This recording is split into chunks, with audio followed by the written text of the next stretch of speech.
മാധവ മാമവ ദേവാ കൃഷ്ണ യാദവ കൃഷ്ണ യദുകുല കൃഷ്ണ മാധവ മാമവ ദേവാ കൃഷ്ണ. ഞാനെന്താ ഇപ്പൊ പാട്ട് പാടുന്നതെന്നല്ലേ? എനിക്കൊന്ന് പാട്ട് പാടണം തോന്നി. എന്തേലും കുഴപ്പമുണ്ടോ? അതൊക്കെ പോട്ടെ. ഞാനിപ്പോ ഉള്ളത് ഉണ്ണിക്കണ്ണന്റെ സ്വന്തം തട്ടകമായ ഗുരുവായൂരാണ്. ഗുരുവായൂർ അമ്പലത്തിന്റെ പടിഞ്ഞാറ നടയില് മാധവിൻ ലോഡ്ജില്. അത്യാവശ്യം ഇവിടുത്തെ റെസിസ്റ്റൻസ് സപ്പോർട്ടൊക്കെ അടിപൊളിയാ, കുഴപ്പമൊന്നുമില്ല. പിന്നെ 1900 എത്രയോ വർഷം തൊട്ടുള്ളതാണ് ഈ ലോഡ്ജ്. എനിക്ക് കൃത്യമായിട്ടൊന്നും അറിയില്ല. നമ്മളിത് വെറുതെ ആവശ്യമില്ലാത്ത കാര്യമൊക്കെ തിരക്കുന്നത്. കസ്റ്റമർ സപ്പോർട്ടൊക്കെ ഉണ്ടോ എന്ന് നോക്കിയാൽ മതിയല്ലോ.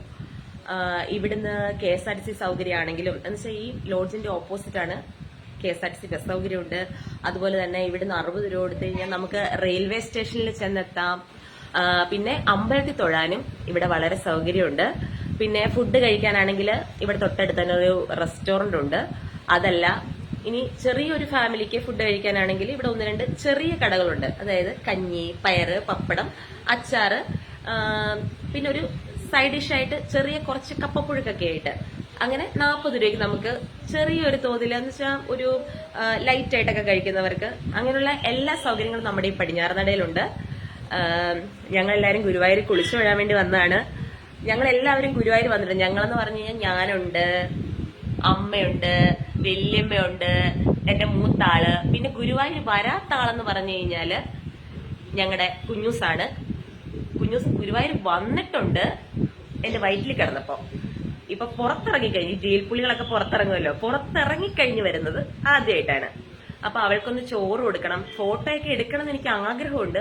പക്ഷെ അവിടെ ഫോട്ടോയും മൊബൈലൊന്നും അലൗഡ് അല്ലാത്തതുകൊണ്ട് ഫോണെല്ലാം നമ്മൾ റൂമിൽ വെച്ചിട്ടാ പോകുന്നത്. അപ്പൊ നമ്മൾ അമ്പലത്തിൽ ഫോൺ കൊണ്ടുപോയാലും ക്ലോക്ക് റൂമില് ഫോൺ വെക്കാൻ അവിടെ ഒരു ക്യൂ നിൽക്കണം, എടുക്കാൻ ഒരു ക്യൂ നിൽക്കണം. അങ്ങനെ കുറെ ടൈം പോകും. അപ്പൊ പിന്നെ നമുക്ക് ക്യൂവിൽ കയറി തൊഴുതൊക്കെ വരാനായിട്ട് ബുദ്ധിമുട്ടായിരിക്കും. എങ്കിലും തൊഴിലൊക്കെ കഴിഞ്ഞ് തിരിച്ചു വന്ന് വെളിയിലൂടെ എല്ലാം ഫോൺ എടുത്തിട്ട് ഒരു ഫോട്ടോ എടുക്കണം. എന്തായാലും ഫോട്ടോ എടുക്കാൻ ഞങ്ങൾ പോവില്ല. അപ്പോ നമുക്ക് റെഡിയായി കഴിഞ്ഞ് കാണാം. Tata, bye bye.